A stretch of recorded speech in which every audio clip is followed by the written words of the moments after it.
Hello दोस्तों, welcome to पाठशाला।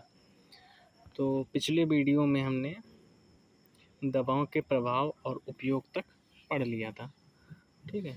अब इसके बाद हम आग के प्रकार के बारे में पढ़ेंगे। Class of Fyers.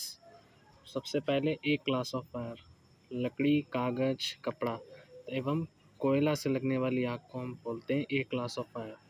इसे बुझाने का तरीका क्या होता है? पानी से बुझाया जाता है इसे। B class of fire, petrol, diesel, मिट्टी का तेल यानी कि द्रव से लगने वाली आग, फोम से बुझाया जाता है। C class of fire, gas, LPG, CNG गैसों से लगने वाली फायर, इसे ड्राई पाउडर से बुझाया जाता है। डी बिजली व धातु से लगने वाली आग, इसे CO2 और हैलोन से बुझाया जाता है। F class of fire, cooking oil से लगने की वाली आग, इसे वेट केमिकल से बुझाया जाता है।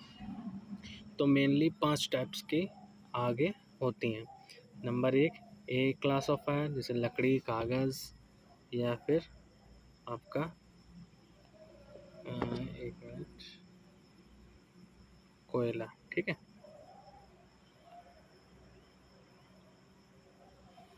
और इसे किससे बुझाया जाता है? पानी से।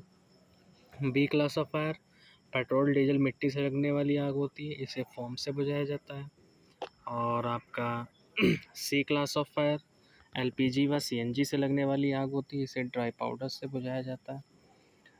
और डी क्लास ऑफ फायर, बिजली या धातु से लगने वाली आग होती है, इसे CO2 या हैलोन से बुझाया जाता है।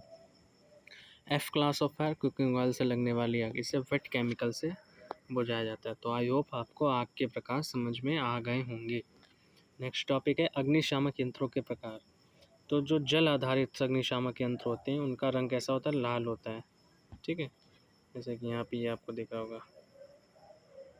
ठीक है, लाल रंग। हाँ। फोम, झाग जो होते हैं उनका कैसा होता है? हल्का पीला या क्रीम कलर।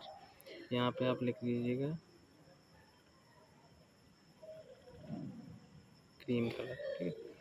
ड्राई पाउडर के लिए नीला, CO2 के लिए काला, वेट केमिकल पीला, हैलोन विशेष गैस युक्त होते हैं। ठीक है, CTC या BCF। ठीक है। तो जल आधारित के लिए यानी कि एक क्लास ऑफ फायर के लिए हमें कैसा अग्निशामक यंत्र का रंग कैसा होगा? लाल होगा। ठीक है। पेट्रोल और डीजल और मिट्टी का तेल से आग लगने वाली जो आग होती है उसको बुझाने के लिए हल्का पीला या क्रीम कलर का अग्निशामक यंत्र होगा। ठीक है। गैसों से लगने वाली आग के लिए ड्राई पाउडर से भरा हुआ नीले रंग का अग्निशामक यंत्र होगा। फिर आपका आता है बिजली या धातु से लगने वाली आगों के लिए CO2 से भरा काले रंग का अग्निशामक यंत्र होगा।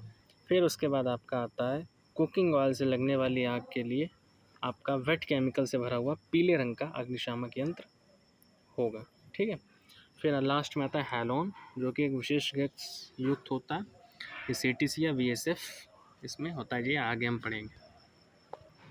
तो पास तकनीक क्या होती है? अग्निशामक यंत्र जो कि होता है उसको चलाने के लिए एक टेक्निक होती है जो कि कर्मशालाओं में जो वर्कर्स होते हैं उनको सिखाया जाता है कि पास नाम से उसको उनको बताया जाता है।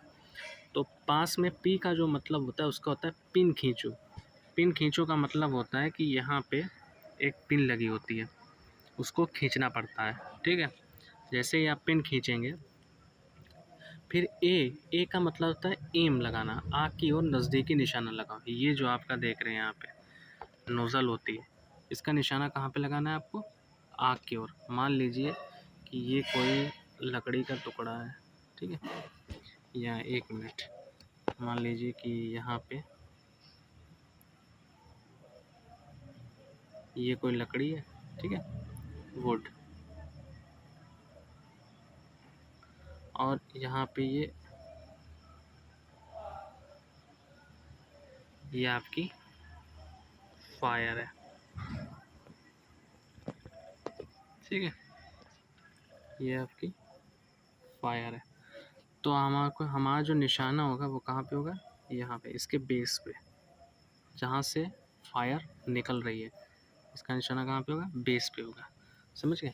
एस होता है स्क्वीज़, स्क्वीज़ में होता है हैंडल दबाना, यानी कि जो ये हैंडल दिख रहा है आपको, इसको दबाना होता है। एस स्वीप, अग्निशामक को बाएं से दाएं घुमा, मतलब इसको ऐसे आपको ऐसे ऐसे घुमाना है, ठीक है। तो इसका मतलब आप समझ गए होंगे कि पास का क्या होता है, पी पुल, यानी कि पिन खींचो। ए एम, आग की ओर नज़दीकी निशाना लगाओ उनके बेस, आग के बेस पर। एस स्क्वीज़, हैंडल दबाना। और एस स्वीप, अग्निशामक को बाएं से दाएं घुमाना। अब आते हैं प्राथमिक चिकित्सा। प्राथमिक चिकित्सा में 3C नियम समझाया जाता है वर्कर्स को, ठीक है। इसमें जो 3C का मतलब होता है, वो जो फर्स्ट C होता है उसका मतलब होता है चेक, यानी कि कोई भी अगर कोई पीड़ित व्यक्ति है जिसकी दुर्घटना, मतलब कोई दुर्घटना स्थल पे कोई पीड़ित व्यक्ति जो भी है, सबसे पहले क्या करना है, आपको चेक करना है, पीड़ित की स्थिति को जांच करनी है। फिर कॉल, तुरंत सहायता यानी कि एम्बुलेंस वगैरह बुलाना है। फिर केयर, जब तक एम्बुलेंस नहीं आ जाती है तब तक आपको उसका प्राथमिक इलाज करना है। तो ये हो गया 3C नियम, चेक, कॉल, केयर, ठीक है। फिर आ जाता है बेसिक लाइफ सपोर्ट, BLS, जीवन रक्षक प्राथमिक चिकित्सा, ठीक है। BLS का उद्देश्य होता है कि किसी बेहोश व्यक्ति को पुनः जीवित करना और अस्पताल तक सुरक्षित पहुंचाना। मतलब जब भी कोई पीड़ित व्यक्ति होता है तो उसको सबसे पहले बेसिक लाइफ सपोर्ट दिया जाता है, जीवन रक्षक क्योंकि ऐसा माना जाता है कि यदि आप किसी व्यक्ति, जो भी दुर्घटना हुई है, कोई व्यक्ति है, अगर उसको आधे घंटे तक अगर आप उसकी केयर कर देते हैं, उसको मतलब कि बेहोश नहीं होने देते हैं या उसकी, ठीक है, तो उसके 95% प्लस हो जाते हैं चांस कि वो बच जाएगा, ठीक है। तो BLS, basics of life support, तो किसी बेहोश व्यक्ति को पुनः जीवित करना और अस्पताल तक सुरक्षित पहुंचाना। BLS के मुख्यतः 3 चरण होते हैं जिसे हम ABC कहते हैं। इसको हम वर्कर्स जो होते हैं प्रयोगशाला में उनको ABC के नाम से इसको बताया जाता है।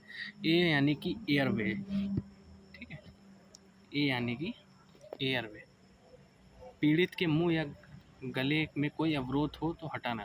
एयरवे का मतलब जैसे कि कोई जैसे पीड़ित व्यक्ति है तो उसके अगर मुंह में कोई सांस लेने में उसको, मतलब एयरवे का मेनली जो मतलब होता है कि उसको सांस लेने में अगर कोई दिक्कत हो रही है तो उसको वहाँ से हटाना। जैसे कि मुंह में अगर कुछ फंसा हुआ है उसको हटाया, या भीड़ लगी हुई है तो उसको हटाया, ताकि व्यक्ति सांस जो है वो चलती रहे। फिर होता है ब्रीथिंग, श्वसन, कृत्रिम श्वसन देना, जैसे माउथ टू माउथ। अभी हम आपको बताएंगे श्वसन, मतलब कि कई विधियां होती हैं श्वसन की, जिससे कि आप किसी व्यक्ति की सांस ला सकते हैं, तो उसमें से एक जो है माउथ टू माउथ। फिर आता है नंबर 3C, सर्कुलेशन, संचार, छाती पर दबाव यानी कि CPR देकर रक्त प्रवाह बहाल करना, ठीक है। नोट, यदि मस्तिष्क को 3 मिनट तक ऑक्सीजन ना मिले तो स्थायी क्षति हो सकती है। यदि हमारे मस्तिष्क को अगर 3 मिनट तक ऑक्सीजन नहीं मिलती है तो आदमी मर सकता है, ठीक है। तो कोई भी व्यक्ति है वो मर सकता है, ठीक है। तो यहाँ तक समझ गए होंगे BLS क्या होता है। कृत्रिम श्वसन, आर्टिफिशियल रेस्पिरेशन। तो सबसे पहले जो अभी हमने आपको पीछे बताया था, तो हम उसकी कुछ विधियाँ हैं उनके बारे में बात करेंगे। सबसे पहला आता है सिल्वेस्टर विधि, ठीक है। पीड़ित ये इसमें क्या होता है कि जो पीड़ित है व्यक्ति है उसको पीठ के बल लिटाकर पीठ के नीचे तकिया रखें। जैसे कि मान लीजिए अगर किसी पीड़ित व्यक्ति के छाती पे चोट लगी हुई है, सीने पे, तो उसको क्या किया जाता है, पीठ के बल लिटाया जाता है, फिर पीठ के नीचे तक कुछ तकिया वगैरह रख दिया जाता है। उसकी जो दोनों हाथ हैं उसको उनकी छाती पर रखकर उसके ऊपर अपने हाथ रखकर उसको दबाया जाता है, ठीक है। ये विधि तब प्रयोग की जाती है जब सीने पर चोट हो।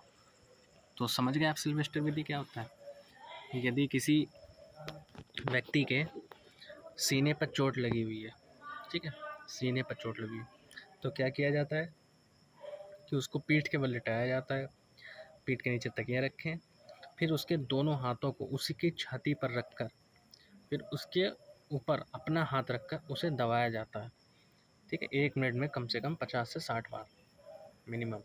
तो ये विधि तब प्रयोग होती है जब सीने पर चोट हो। फिर आती है शैफर विधि, तो शैफर विधि में क्या होता है कि यदि पीड़ित के पीठ पर चोट हो, ठीक है, ये विधि कब प्रयोग की जाती है, जब पीड़ित के पीठ पर चोट हो। इसमें क्या होता है, पीड़ित को पेट के बल लेटाया जाता है और छाती के नीचे तकिया रखें। फिर पीठ को नियमित रूप से, फिर इसमें क्या होता है, पीठ पर अपने हाथों से दबाव दिया जाता है जिससे उसकी सांस बहाल की जाती है। तो ये विधि कब प्रयोग की जाती है, जब पीठ पर चोट हो, ठीक है। माउथ टू माउथ मेथड, इसे लावार्ड विधि भी कहते हैं। क्योंकि लावार्ड विधि इसलिए कहते हैं क्योंकि इसका जो खोज की थी वो लावार्ड एक वैज्ञानिक थे, उन्होंने की थी। ऐसे ही सेल्वेस्टर विधि क्यों कहते हैं, क्योंकि कोई सेल्वेस्टर वैज्ञानिक थे, उन्होंने इसका उसको बताया था। ऐसे ही सैफर वैज्ञानिक थे, उन्होंने सैफर मेथड को बताया था। लेकिन जो सबसे कारगर विधि है वो है आपकी माउथ टू माउथ विधि, जिसे हम कहते हैं लावार्ड विधि, ठीक है। क्योंकि बाकी सब विधियां अगर काम नहीं करती हैं तो यही एक विधि है जो सबसे ज़्यादा कारगर साबित होती है। इसमें क्या होता है, जो भी व्यक्ति पीड़ित व्यक्ति है उसके मुंह से मुंह में हवा भरकर श्वसन प्रक्रिया चालू की जाए, जैसा कि आपने मूवीज़ वगैरह में देखा होगा, ठीक है। अब चौथे नंबर पर आता है आपका कृत्रिम श्वसन यंत्र। ये देखिए ज़्यादातर जगहों पे नहीं होता है, ये या तो बड़े कोई कर्मशाला है या हॉस्पिटल्स हैं, उन्हीं में ऐसा पाया जाता है। उसमें क्या होता है, O2 और CO2 का सिलेंडर लगा होता है और मास्क लगा दिया जाता है ताकि उसकी सांस चालू हो सके, ठीक है। तो अब आता है गोल्डन हावर। गोल्डन हावर क्या होता है, दुर्घटना के बाद शुरुआती 30 मिनट में को गोल्डन आवर कहा जाता है। इस अवधि में समय पर चिकित्सा न मिलने पर मृत्यु का खतरा अत्यधिक होता है, समझ गए। यानी कि जब भी कोई पीड़ित व्यक्ति है, अगर दुर्घटना हुई है तो शुरुआत के जो 30 मिनट हैं वो उसके लिए गोल्डन आवर होता है। अगर उन 30 मिनट में आदमी बच जाता है तो मान के चलिए कि 95% प्लस, यानी कि 95% प्लस मान के चलिए कि वो व्यक्ति बच जाएगा, ठीक है। अब आता है इलेक्ट्रिक शॉक, विद्युत झटका।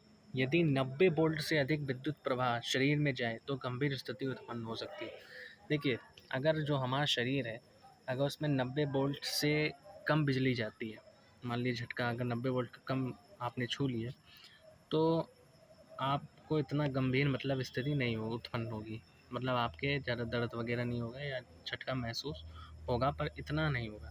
लेकिन अगर 90 वोल्ट से अधिक विद्युत प्रवाह शरीर में जाएगी, जैसे मान लीजिए 220 वोल्ट, तो स्थिति गंभीर हो सकती है। इसमें कौन कौन से प्रभाव हैं, जैसे कि अगर मान लीजिए कभी आपको 220 वोल्ट का किसी व्यक्ति को झटका लग गया तो उससे क्या क्या प्रभाव होते हैं वो जान लेते हैं।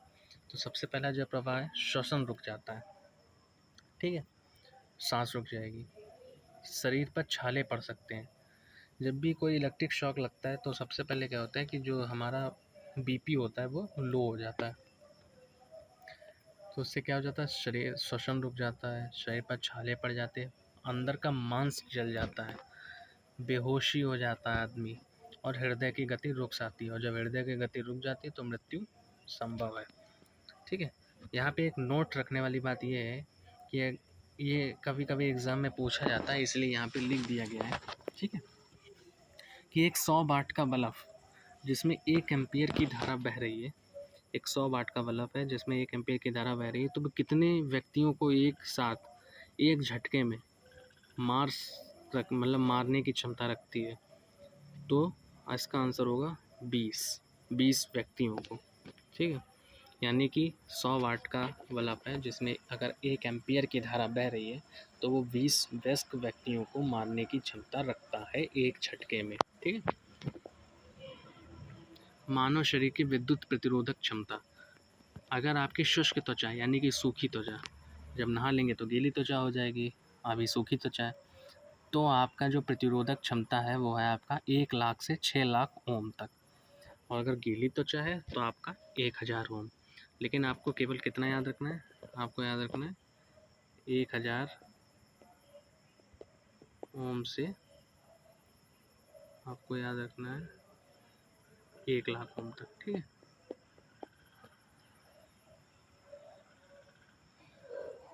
ठीक, 1 लाख ओम तक बस।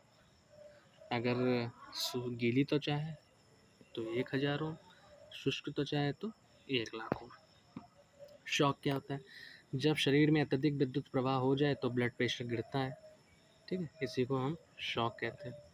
उपाय क्या है? रोगी को तुरंत ज़मीन पर सुलाकर उचित चिकित्सा देनी चाहिए, और साथ ही इसमें क्या होता है कि व्यक्ति को किसी गर्म स्थान पर ले जाना चाहिए ताकि उसका जो ब्लड प्रेशर है वो तुरंत सामान्य हो जाए, ठीक है, ये बात याद रखना। अब आता है 5S। तो 5S अवधारणा है, इसमें कहता है 5S कॉन्सेप्ट होता है जो कि वर्कशॉप में वर्कर्स को समझाया जाता है 5S के द्वारा, 5S कॉन्सेप्ट के द्वारा। इसमें कहते हैं कार्यशाला को व्यवस्थित, स्वच्छ और सुरक्षित बनाए रखने के लिए सबसे पहले नंबर जो पहला एस है उसका मतलब होता है शॉर्ट, आवश्यक और अनावश्यक चीज़ों को छांटना। जैसा कि अगर आप कोई काम करने जा रहे हैं सॉरी, तो सबसे पहले आपको ये देखना पड़ता है कि कौन से काम की चीज़ है वो रखनी है, जो नहीं काम की चीज़ है वो उसको उसकी व्यवस्थित उचित जगह पर रख देनी है। जैसे टूल्स हो गए, जो काम के टूल्स हैं वो रख लिए, यानी कि छांटना एक तरीके से, ठीक है। फिर होता है सेट इन ऑर्डर, व्यवस्थित ढंग से करना, मतलब कि किस सेट में आपको करना है, पहले कौन सा काम करना है, फिर कौन सा काम। यदि व्यक्तियों में कर रहे हैं तो पहले कौन सा व्यक्ति करेगा, फिर कौन सा व्यक्ति करेगा, ठीक है। यदि अकेले कर रहे हैं तो आपको पहले मतलब पहले क्या काम करना है, पहले कटिंग करनी है, फिर उसको वेल्डिंग करनी है, फिर उसको फिनिशिंग करनी है, फिर उसको ऐसे करके, ठीक है। फिर तीसरा नंबर होता है शाइन, यानी कि साफ़ सफाई रखना, यानी कि जो भी आप प्रोडक्ट बना रहे हैं एकदम फिनिशिंग होना चाहिए उसका, ठीक है। नंबर 4 जो एस है वो है स्टैंडर्डाइज, मतलब मानकीकरण करना, मतलब कि जो भी आप प्रोडक्ट बना रहे हैं या जो भी जिस चीज़ पर भी काम कर रहे हैं एकदम वो मानकीकृत होना चाहिए, ठीक है, स्टैंडर्डाइज। फिर जो 5S है उसका नाम है सस्टेन, यानी कि जो भी ऊपर के ये 4 थे, जो 5S का मतलब होता है कि जो भी ऊपर के ये 4 S हैं इनको सही तरीके से लागू करना, ठीक है, मतलब इनमें कोई भी 1% की भी छूट नहीं है, ये चारों काम आपको करने ही करने हैं। अच्छा, इनको कभी कभी पेपर में इनका जैपनीज़ नेम भी पूछा जाता है। तो पहले का जो जैपनीज़ नेम है, ठीक है, तो पहले का जो जैपनीज़ नेम है वो है आपका सीरी, सीरी, ठीक है, SEIRI, ठीक है, सैरी, ठीक है। और सेकंड को कहते हैं जैपनीज़ में सेटॉन, क्या कहते हैं, सेटॉन, SEITON,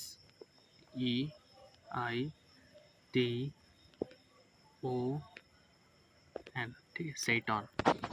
3 को कहते हैं, जो 3 नंबर है 3S साइन, इसको कहते हैं शीसो, शीसो, ठीक है, SEISO, ठीक है।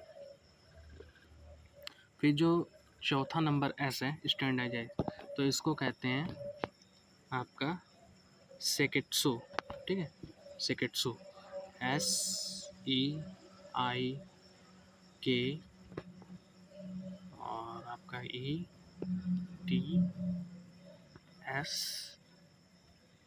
ठीक है, सेकेट्सो।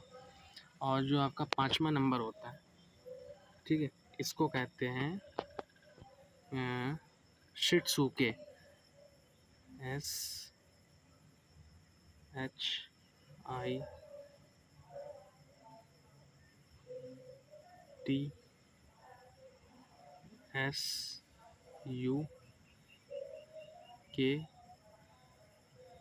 ठीक है। तो पहले को जापानीज़ में कहते हैं, पहले इसको शॉर्ट को कहते हैं सेरी, सेट इन ऑर्डर को कहते हैं आपका सेटॉन, ठीक है, शाइन को कहते हैं सीसो, स्टैंडर्डाइज यानी कि चौथा है इसको कहते हैं सेकेट्सु, और 5वें को कहते हैं सस्टेन को कहते हैं शिट्सुके, ठीक है। तो ये आपको पांचों अपने आप नोट्स में लिख लीजिएगा, ये कभी कभी एग्ज़ाम में पूछा जाता है, ऐसे पूछा जाएगा कि बताइए तीसरे नंबर के एस को जापानीज़ में क्या कहते हैं, तो आपको बताना है सीसो कहते हैं। इनको इसी ऑर्डर में आपको याद करना पड़ेगा, ठीक है। या पूछ सकता है आपसे कि बताइए कि चौथे नंबर के एस को जापानीज़ में क्या कहते हैं, तो सीकेट्सू कहते हैं। ठीक है, तो ऐसे आपको याद कर लेना है।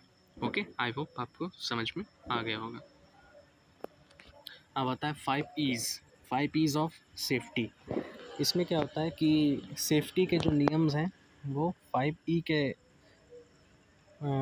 कॉन्सेप्ट में वर्कर्स को समझाया जाता है। तो इसमें जो पहला होता है वो होता है एजुकेशन।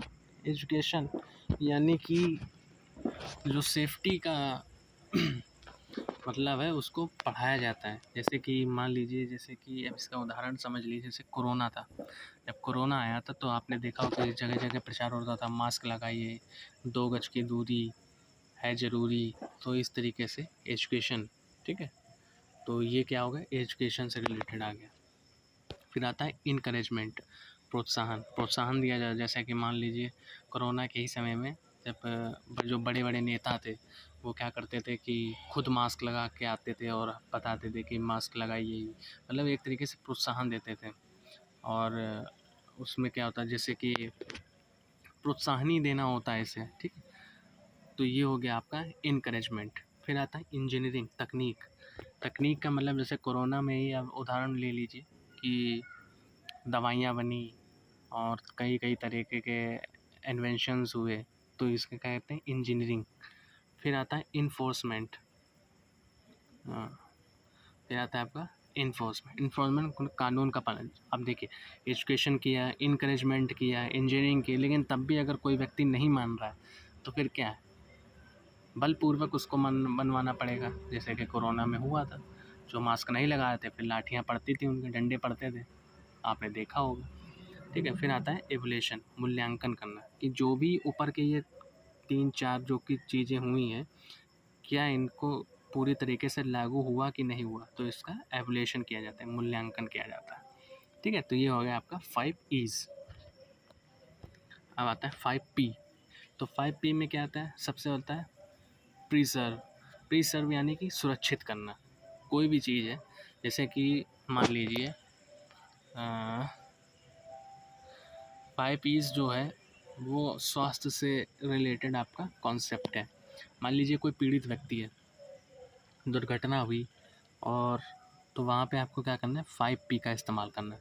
जो पहला पी आपको बताता है कि आपको प्रिजर्व करना है। प्रिजर्व मतलब उसको सुरक्षित करना है कि भीड़ भाड़ नहीं है तो उसको वहाँ से हटाइए, उसको किसी सुरक्षित स्थान पे ले जाना है दुर्घटना स्थल से।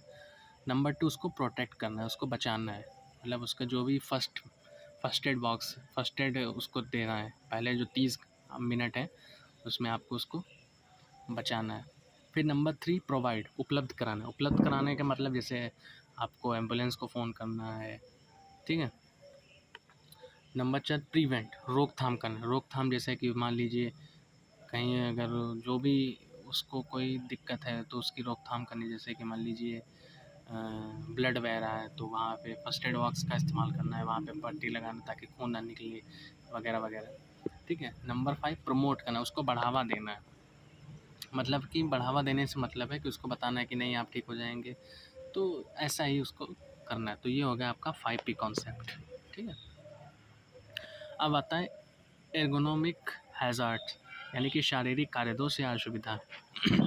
इसमें क्या होता है कि कार्य स्तर पर कभी कभी गलत मुद्रा में कार्य करने, भारी वस्तु उठाने, कंपन से शरीर की जो होती हैं मांसपेशियाँ, उनमें 1 मिनट, उनमें क्या आ जाता है, खिंचाव या चोट हो सकती है।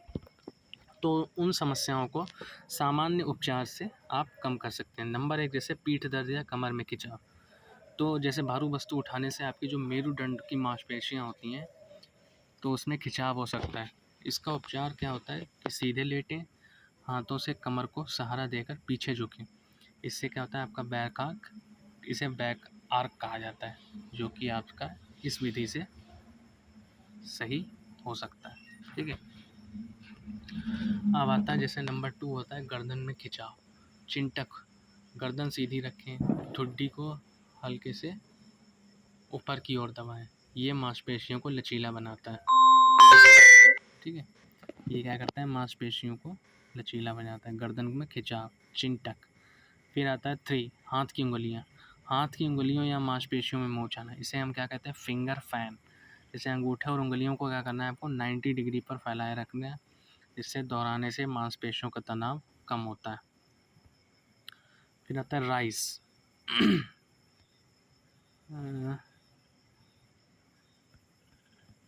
फिर आता है राइस, RICE। राइस तकनीक क्या है, चोट या मोच के इलाज के लिए। इसका मतलब होता है रेस्ट, आई से आइस, C से कंप्रेशन और E से एलिवेशन। R से जैसे मान लीजिए अगर जो ये विधियाँ हैं तीनों, इनसे अगर व्यक्ति को आराम नहीं मिलता है तो फिर हम इस विधि का उपयोग करते हैं, ठीक है, राइस विधि का, रेस्ट, आइस, कंप्रेशन, एलिवेशन, ठीक है, जिसमें R का मतलब होता है रेस्ट, यानी कि आराम देना, ठीक है। तो आराम देना जैसे कि कोई व्यक्ति है, अगर उसको मोच वगैरह आ गई तो तुरंत उसको आराम दे, घाव को चलाए नहीं, 48 घंटे तक आराम आवश्यक है। फिर आता है आपका आइस, बर्फ़ से उसकी सिकाई करना, सूजन और दर्द को कम करता है। 20 मिनट के लिए एक दिन में 4 से 8 बार इसको करना है। फिर आता है C, कंप्रेशन, दबाव। इलास्टिक पट्टी एक होती है, लाल कलर की पट्टी आपने देखी हुई, गर्म पट्टी, जिसे ज़्यादा कसकर ना बांधें, ताकि अगर ज़्यादा कसकर बांध देंगे तो रक्त संचार बाधित हो सकता है। फिर आता है आपका एलिवेशन, ऊंचाई। तो इसमें क्या होता है, घाव को हमेशा हृदय से 6 या 10 इंच आपको ऊपर रखना है, ठीक है। तो ये हो गया राइस टेक्निक। अब आता है डिस्पोजल ऑफ वेस्ट मटेरियल। देखिए, उद्योगों में कई चीज़ें होती हैं जिनको वेस्ट मटेरियल के रूप में बाहर निकलती हैं, तो वे बेकार सामग्री कहलाती है, इसका सही निपटान आवश्यक है। तो इसमें जो कुछ विधियां हैं, 4 प्रकार की विधि हैं, ठीक है। सबसे पहली होती है रिसाइकलिंग, पुनर्चक्रण, उपयोग की गई वस्तु को फिर से उपयोग योग्य बनाना। फिर आती है कंपोस्टिंग, जैविक कचरे को खाद में बदल देना। फिर आती है लैंडफिल्स, कचरे के गड्ढों में भरकर ऊपर में, जैसे इसमें क्या होता है, एक बड़ी सी कोई ज़मीन होती है, वहाँ पे जगह ले ली जाती है, फिर वहाँ पे गड्ढा किया जाता है और उसमें लैंडफिल्स मतलब वो कचरा डाल दिया जाए। ये ऐसे कचरे होते हैं जिनको कि मतलब कि डिस्पोज़ल नहीं होते हैं, तो ऐसे कचरों को लैंडफिल्स किया जाता है। इसमें गड्ढों में वो भर के ऊपर से मिट्टी डाल दी जाती है। फिर होता है दहन, यानी कि जलाना। ठीक है, जलाने से प्रदूषण तो होता है, लेकिन कुछ ऐसे होते हैं जिनको जलाना ही पड़ता है, ठीक है, जो ना इनसे हो पाते हैं, ना इससे हो पाते, ना इससे हो पाते, तो उसको क्या कहते हैं, जलाया जाता है, कचरे को जलाकर नष्ट कर दिया जाता है, ठीक है। चलिए, रंग, कोडिंग तथा कचरे का वर्ग। अगर कागज़ है, कागज़ से रिलेटेड कचरा है तो उसको नीले डब्बे में फेंका जाएगा। प्लास्टिक से रिलेटेड कचरा है, जो भी प्लास्टिक का कचरा है उसको पीले डिब्बे में फेंका जाएगा, पीले रंग के डस्टबिन में। धातु वाला कचरा लाल डस्टबिन में फेंका जाएगा। कांच हरा, खाद्य सामग्री काला, और जो अन्य कचरे हैं उसको स्लेटी यानी कि आसमानी ब्लू, ठीक है, आसमानी ब्लू रंग के कचरे में डस्टबिन में फेंका जाएगा। तो इसके बाद ऑक्यूपेशनल सेफ्टी एंड हेल्थ न केवल कार्यस्थल की सुरक्षा के लिए आवश्यक है, बल्कि यह एक कुशल कार्यकर्ता की पहचान भी है। याद रखें, सावधानी हटी दुर्घटना घटी। तो यहाँ तक आई होप आपको समझ में आ गया होगा। आज ये आपका चैप्टर पूरा कंप्लीट हो गया है। अगर आपने मुझे आई होप आप इसके साथ नोट्स भी बना रहे होंगे, और नोट्स बनाते चलिए, ठीक है। इतना ही आएगा, इससे ज़्यादा बाहर कुछ नहीं आएगा। जितना मैंने पढ़ा दिया है बस इतना आपके लिए काफ़ी है।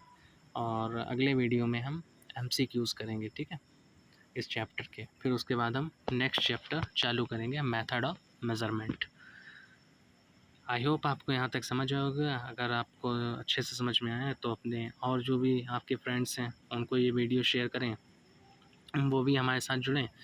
और अगर आपने चैनल को अभी तक सब्सक्राइब नहीं किया है तो चैनल को सब्सक्राइब कर लें, लाइक करें, शेयर करें, कमेंट करें कि कैसा लगा आपको। अगर कहीं कोई दिक्कत हो रही हो मेरे पढ़ाने में या, तो आप मुझे बताइए, मैं उसको बदलने की कोशिश करूँगा।